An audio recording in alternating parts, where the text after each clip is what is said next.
Hi there, my name is Ron Rogers, and this presentation is titled, Don't Become the Subject of a Fight Between Two Colonels When You're Just a Newbie Pilot, Lieutenant.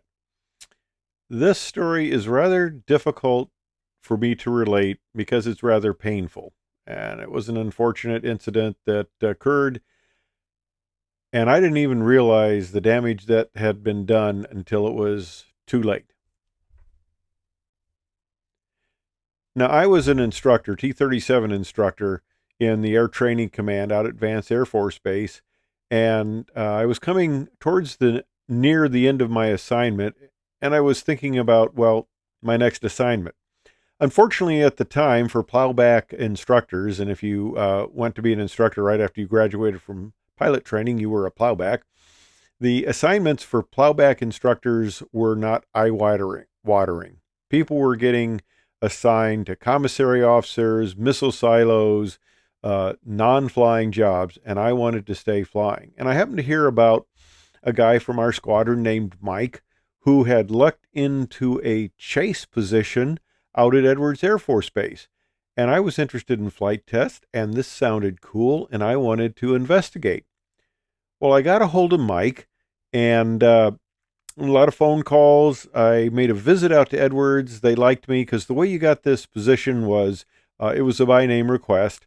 And of course, I would have had to have gotten out of my training assignment slightly early to go to this on the first available opportunity. And Air Training Command said I was just way too valuable to let go. And that was interesting because at the time we had a surplus of instructors, but I think it was kind of a territorial dispute, and they didn't want to let go of their people. Well, fortunately, another opportunity came up during my window of assignment availability. I sent in another by name request, and I got the position. Now, what the position was working in the command post, uh, and also a position called current operations.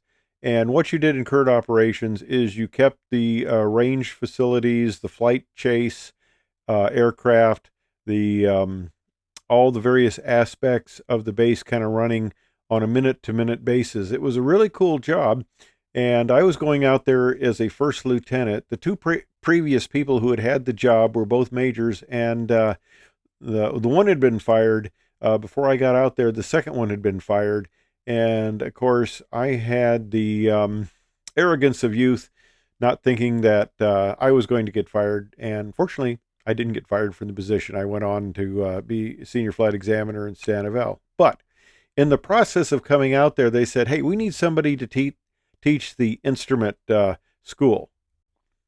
So there's my little instrument pilot instructor school patch, IPAS patch they called it. And I went out to San Antonio Randolph Air Force Base for a little bit over a month for training to teach the instrument course to all the pilots out there, yearly required course. Now, they had told me I would come out in a T-38, and I go, that's great. I absolutely love the T-38. I'd come out as a chase pilot in the 38, and that would be cool. Well, I'm down in San Antonio going through the instructor school, and they said, well, we got a slight problem.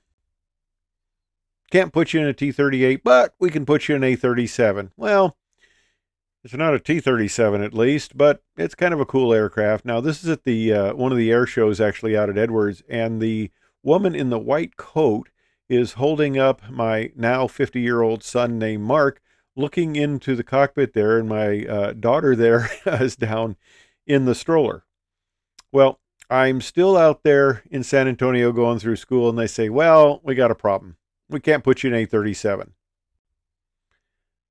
But we can put you in an O2. And there actually is a picture of me standing in front of the O2. Well, I'm starting to get worried because this thing is going downhill fast.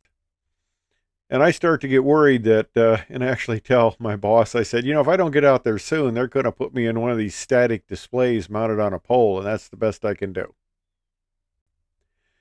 Well, I got out there, and they put me in the O2. Now, the T-38 chased a lot of really cool aircraft, had a lot of fun.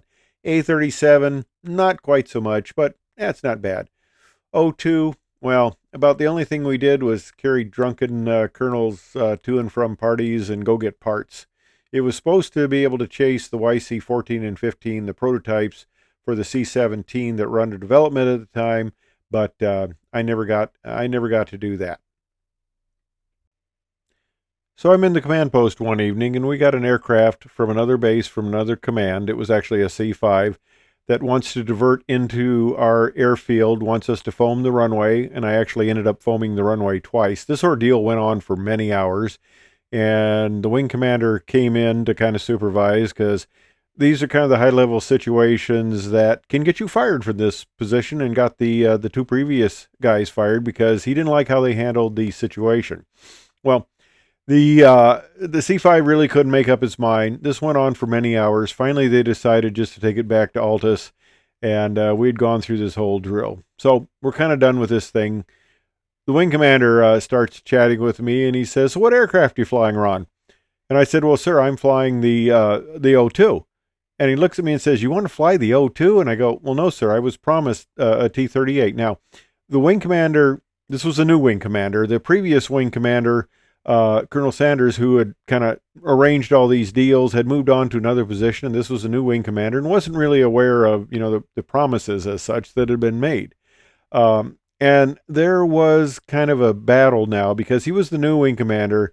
There was a little bit of authority establishment going on between him and the test ops commander. The test ops commander was also a full bird colonel. Both of them were full bird colonels. But, of course, the wing commander outranks the test ops commander. But the test ops commander was protecting his guys. Although I was assigned to test ops, I was not really considered by him one of his guys. His guys were the test pilots, and I was just a line pilot. So he was holding the plum aircraft for his guys, the test pilots. And he decided he wasn't going to put me in this. Well, this ended up kind of being a bucking of the heads between the two of these colonels, and it's not a good place to be in as a first lieutenant. Let me tell you that. I would not wanted to have been there if I knew what was going on, and it sure wasn't something that benefited me in the end, because it came down to my boss essentially ordering, well, not essentially, he did. He ordered the test ops commander to put me in a T-38. And I know this is how this happened, because I had a guy who I knew who later told me he was sitting in the test ops commander's office, and the test ops commander puts the phone down in the cradle, and he says, "I was just ordered to put Rogers in a T-38. Well, that meant that some test pilot who had been slotted for this T-38 didn't get it. Well, talk about a way to make friends and influence enemies. This was not it. And I, for quite a few months, didn't even realize what the heck was going on, but I was kind of persona non grata, and I can't blame him. Not a good position to be put in, not a position I'd like to be put in, but it ended up, I was caught between the battle of authority between these two colonels. All right. So I come down for my checkout flight, and I'm thinking it's going to be just a single ship operation. Well, funny thing, it's going to be a formation flight, and I'm on the wing. Okay, I haven't flown this airplane in quite some time, and for my first maneuver to be a wing takeoff, well, that's not really where I wanted to be, but okay, I wanted this checkout, and here we go.